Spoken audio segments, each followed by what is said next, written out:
Hi friends, நம்ம வந்து இன்றைக்கி இந்த வீடியோவில் வந்து 22 கேரட் தங்கத்தோட விலை என்னங்கிறத பார்க்கலாம் வாங்க. 22 கேரட் தங்கத்தோட 1 கிராம் விலை பார்த்திங்கன்னா 8610 ரூபான்னு இன்றைக்கி விற்கப்பட்டுள்ளது. நேரத்தைக்கு பார்த்திங்கன்னா 8805 ரூபா அப்படின்னு விற்கப்படுகிறது. பார்த்திங்கன்னா 195 ரூபா வந்து கம்மியாகிருக்கு. 8 கிராம் பார்த்திங்கன்னா 68,880 ரூபா. நேரத்தைக்கு பார்த்திங்கன்னா 70,440 ரூபா.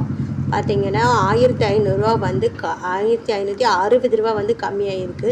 10 கிராம் பார்த்திங்கன்னா 86,100. நேரத்துக்கு பார்த்திங்கன்னா 88,050. பார்த்திங்கன்னா 1950 ரூபா வந்து கம்மியாக இருக்குது. அப்புறம் 100 கிராம் பார்த்திங்கன்னா 8,61,000 ரூபா வந்து இன்றைக்கி விற்கப்படுகிறது. நேரத்துக்கு பார்த்திங்கன்னா 8,80,500 ரூபா அப்படின்னு விற்கப்பட்டுள்ளதுங்க. பார்த்திங்கன்னா 19,500 ரூபா வந்து கம்மியாக இருக்குது தங்கத்தோட விலை, 22 கேரட்டோட விலை. அப்புறம் இந்த சேனலை வந்து புதுசாக பார்க்குறீங்கன்னா சப்ஸ்கிரைப் பண்ணி சப்போர்ட் பண்ணுங்கள்.